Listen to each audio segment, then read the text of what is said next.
My name is Dr. Ekwaro Obuku. I'm a Ugandan medical doctor, and I'm also an associate member of the World Medical Association. I'm sitting here in my capacity as the chief petitioner who is petitioning His Excellency the President for Dr. Kizza Besigye's medical release. And this is why we are here.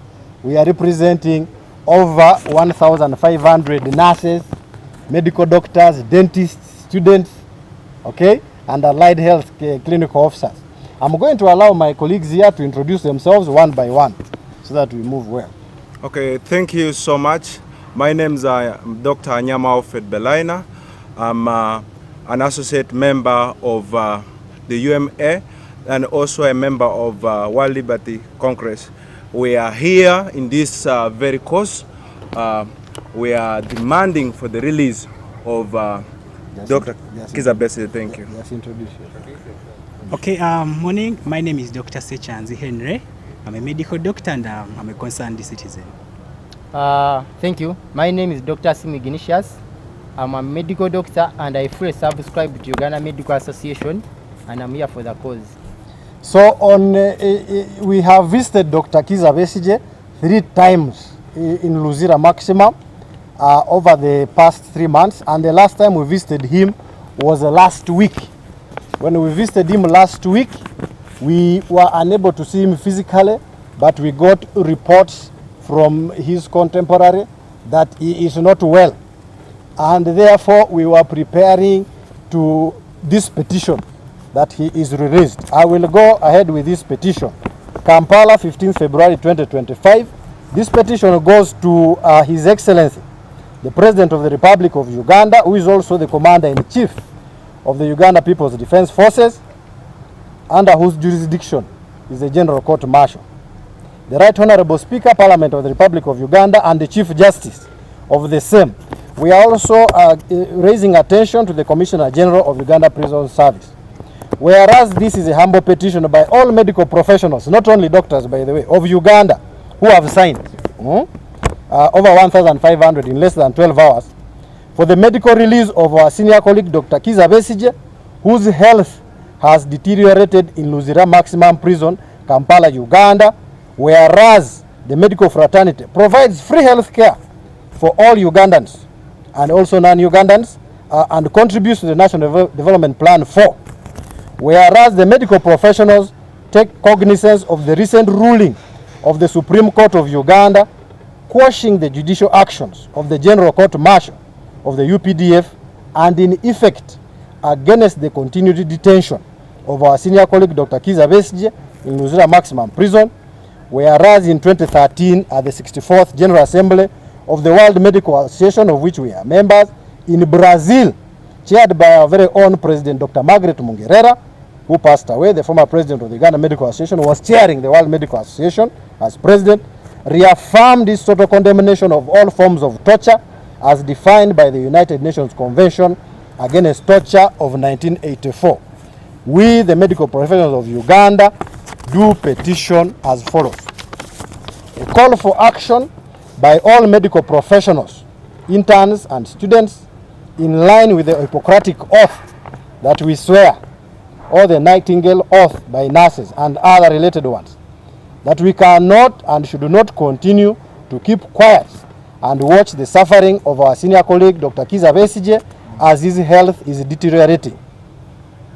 2, the immediate release of our senior colleague Dr. Kizza Besigye, whose health has deteriorated in Luzira Maximum Prison. We categorically state that 3, the current state of health of our senior colleague Dr. Kizza Besigye cannot be handled while he is still detained in the conditions of Luzira, because the level of medical care is health center level 4. There are some drugs they do not have. They do not have specialists.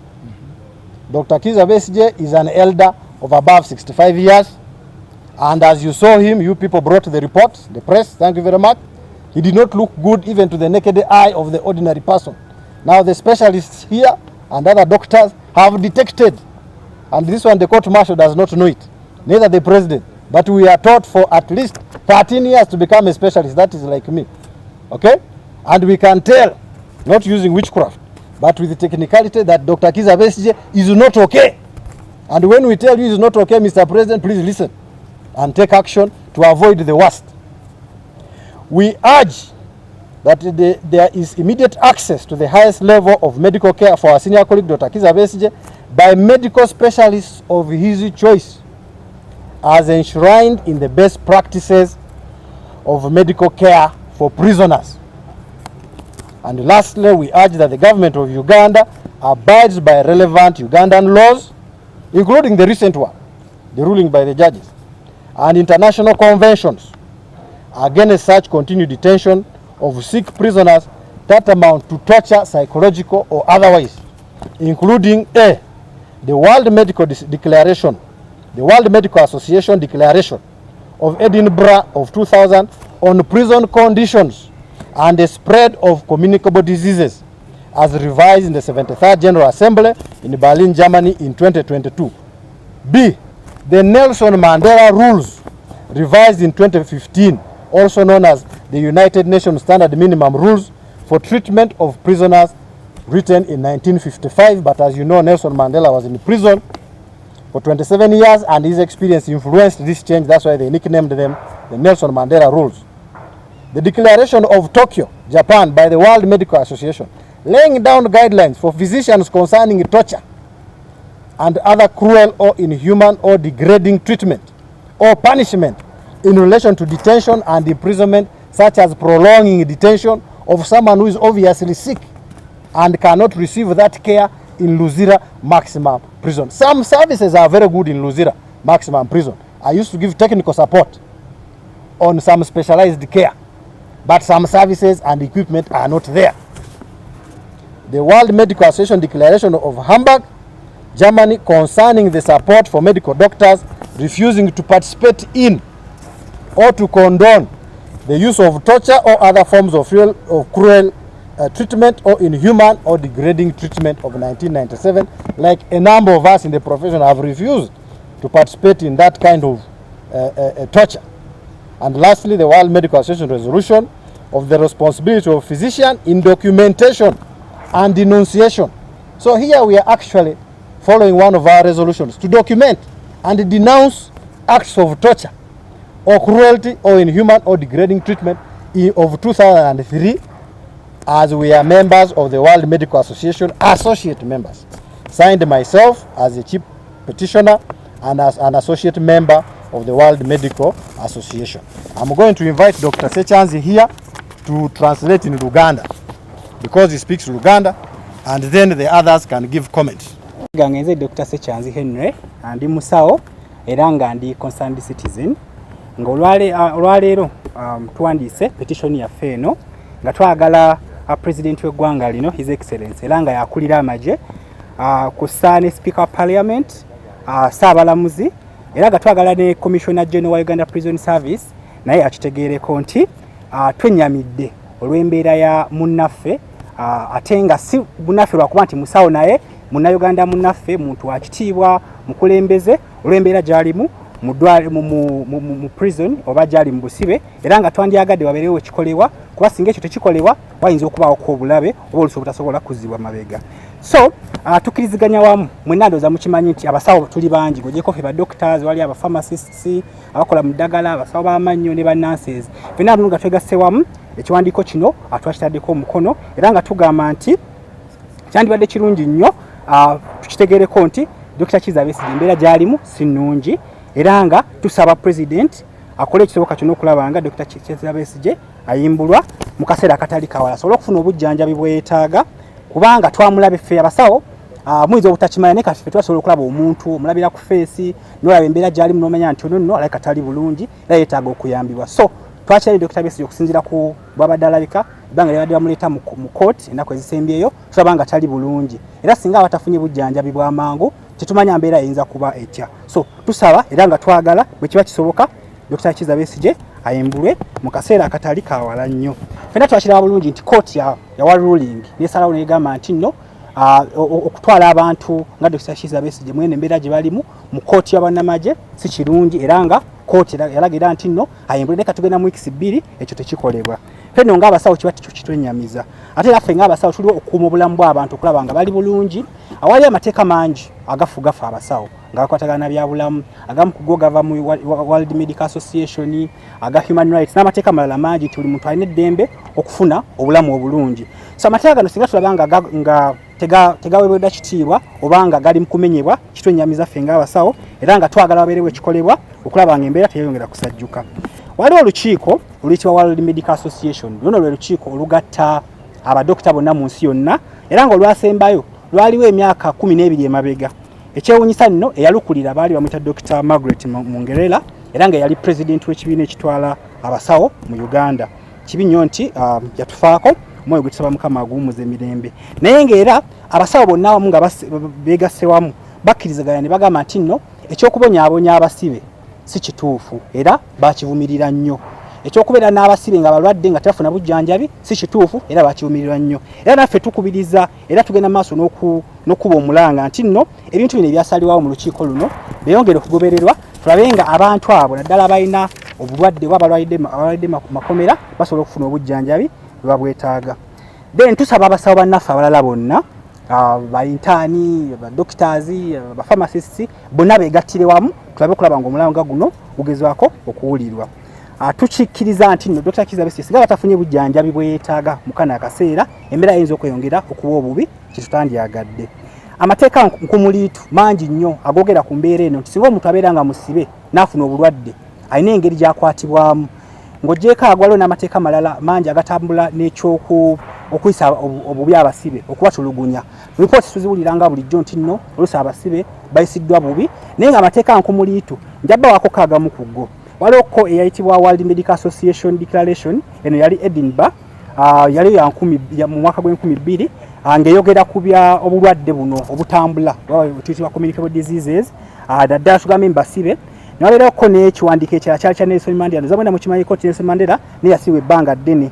Ekiwandiiko ekirala kyali era nakyo World Medical Association naye nga kyali kya Tokyo mu Japan. Waliwo n'ekirala ekyali Hamburg Germany n'ekirala ekikwatagana naffe ba physician. Twegamba ebiwandiiko bingi naye nga byonna bw'ogenda n'obyetegereza bulungi biraga nti nno kiba kikyamu era kiba kibi omuntu abanga alinamu obukosefu tugambe nga ali mu ddwaliro obutafuna bujjanjabi baba yeetaaga ng'oggyeko ekyo nti ekyokutulugunya abasibe kintu kikyamu ddala. So nga maliriza tusaba President Museveni wamu n'abo bonna be twogeddeko speaker Saabalamuzi abatwala amakomera okukitegeera nti nno twenyamidde olw'embeera Dr. Kizza Besigye gy'alimu era nga okusinziira kwe tumulaba ne reports ze tuwulirako oluusi abamu ku ffe tukyalayokko ne tumulabakokko okusinziira kwe tulaba nga obulamu bwe bweyongedde okuba mu katyabaga. So tukubiriza gavumenti yatusaba ekibaawo ekikolebwa kyonna kikolebwe okulaba nga afuna obujjanjabi bwe yeetaaga. Bwe kitakolebwa ekyo tweralikidde nti nno tuyinza okufuna amawulire amabi kye tutandyagadde. Mwebalejo mwebalye ddala. Okay. So yes, tukimanyi bulungi nti eruzira waliyo abasawo era n'eddwaliro gyeri naye liri ku mutendera gwa Health Center 4.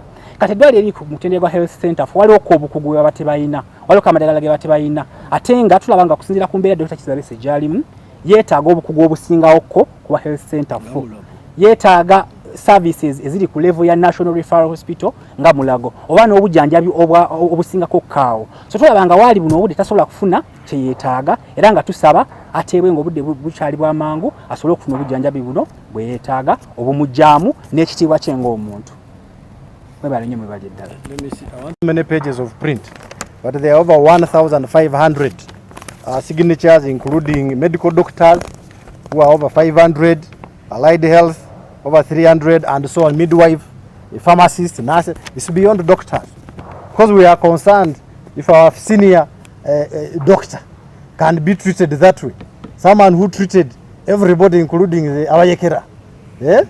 NRA that time they were Abayekera. He treated them very well. Okay? In fact he treated the president. I hear he was a very good doctor of the president. I even hear he saved his life and many others. General Eli Tumwina here is the one who could have worked on his injury, you know, the eye and so on. This is Dr. Besigye who saved many of those, General Saleh and so on. Please, he should be released to access medical care. This is all our prayer. And what are the next steps? We are moving forward to seek appointments with His Excellency the President, okay, the leaders of all these groups, nurses, midwives, and so on. We will seek the president, the president's attention, State House, because he's the commander-in-chief and the key. He has the key to cause things to move. When we went to Luzira, they have technical challenges. They cannot release Dr. Besigye because they are waiting for some papers. We will also visit the Right Honorable Speaker, Parliament of Uganda, who is also, by the way, a former colleague of Dr. Besigye. Dr. Besigye mentored her from FDC.